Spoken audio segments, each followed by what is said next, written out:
Praise the lord. ప్రభు అయిన యేసుక్రీస్తు తండ్రి యొక్క నామము స్తుతింపబడును గాక. ఆమేన్. నా ప్రియ సహోదరి సహోదరులారా, ఈరోజు పరిశుద్ధ గ్రంథంలో ఒక జీవపు మాట, ఆ మాట ద్వారా మనం బలపరచబడదుము గాక. ఆమేన్.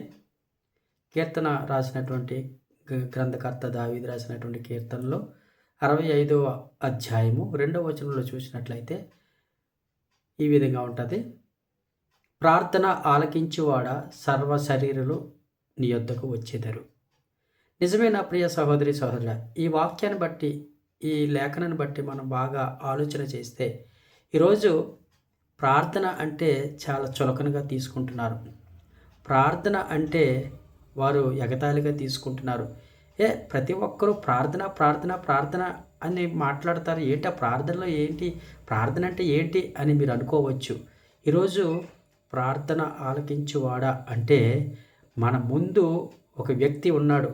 చూడండి, మీరు ఒక వ్యక్తితో మాట్లాడుతున్నప్పుడు ఎదురుగుండా ఉన్న వ్యక్తితో మీరు మాట్లాడగలిగితే ఆ వ్యక్తి వినగలుగుతూ ఉంటాడు. మీరు మాట్లాడే మాట ఎదుటున్న వ్యక్తి విన్నప్పుడే మీరు మాట్లాడగలుగుతూ ఉంటారు.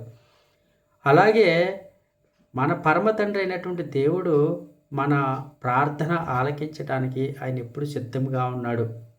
అందుకే ఒకవేళ నీవు ప్రార్థన ఆపేసావేమో, నీ ప్రార్థనా జీవితాన్ని ఆపేసావేమో, నీ భక్తి జీవితాన్ని ఆపేసావేమో, దేవునితో మాట్లాడటం నువ్వు ఆపేసావేమో, ఇదిగో ఈరోజు ఈ వాక్యం ద్వారా ప్రార్థన ఆలకించువాడా అంటే మన పరమ తండ్రి సిద్ధంగా ఉన్నాడు. నీ భారము, నీ కష్టము, నీ యొక్క వ్యసనము వాటన్నిటిని తొలగించడానికి నీకున్న ప్రతి భారము ఆయనతో మాట్లాడు. ప్రార్థన అంటే మనం లోకపరంగా చూసినట్లయితే మన తల్లిదండ్రులు చిన్నబిడ్డలో ఉన్న ఎడల ఆ చిన్నబిడ్డ తండ్రి దగ్గరికి వెళ్ళి, డాడీ నాకు ఇది కావాలి, నాకు అది కావాలి అని అడుగుతాడు. లేకుంటే నాకు ఒంట్లో బాగాలేదు, నాకు నొప్పిగా ఉంది అని చెప్తున్నప్పుడు తన తండ్రి వెంటనే అది యాక్షన్ తీసుకొని వెంటనే కుమారుడు చెప్పినటువంటి మాటకి స్పందించి, అయ్యో నా కుమారుడికి నొప్పిగా ఉందంట, నా కుమారుడికి పలానది కావాలంట అని ఎలాగైతే తన తండ్రి వెంటనే సిద్ధపడి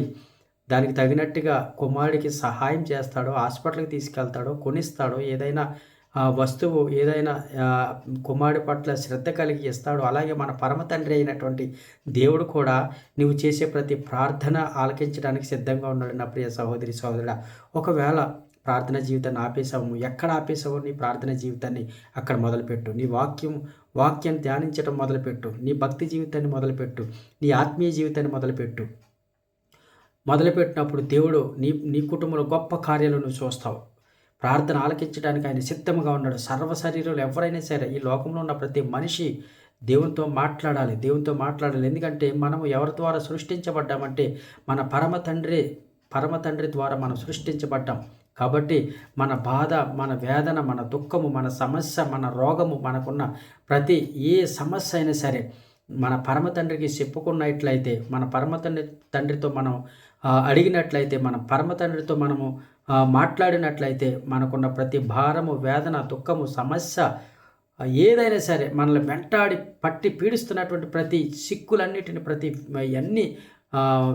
అన్ని సమస్యలన్నిటినీ ఆయన తీసివేయడానికి సిద్ధంగా ఉన్నాడు. ఈరోజు నువ్వు ప్రార్థనా జీవితాన్ని మొదలుపెట్టు, నీ భక్తి జీవితాన్ని మొదలుపెట్టు, నీ ఆత్మీయ జీవితాన్ని మొదలుపెట్టు, దేవునితో మాట్లాడటం మొదలుపెట్టు.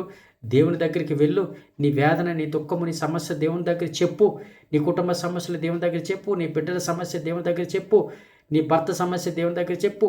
నీ భార్య సమస్య దేవుని దగ్గర చెప్పు.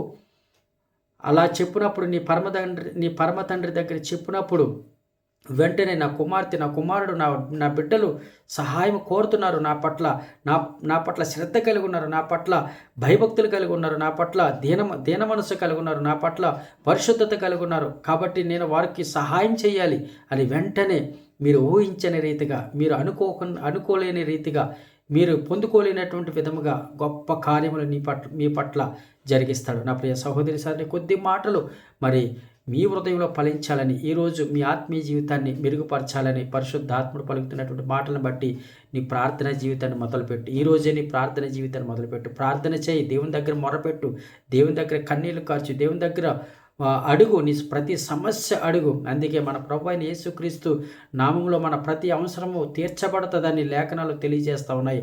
అందుకే మన ప్రార్థన ద్వారా ఏ సమస్య అయినా సరే సాధించుకోగలుగుతాము. మన ప్రార్థన ద్వారా ఏ ఏ ఏ యొక్క బాధ అయినా సరే మనం విడుదల కలుగుతుంది. మన ప్రార్థన ద్వారా, దేవుడికి ప్రార్థన చేయడం ద్వారా మన కుటుంబము దీవించబడుతుంది. పాపము నుండి తప్పించబడతాము.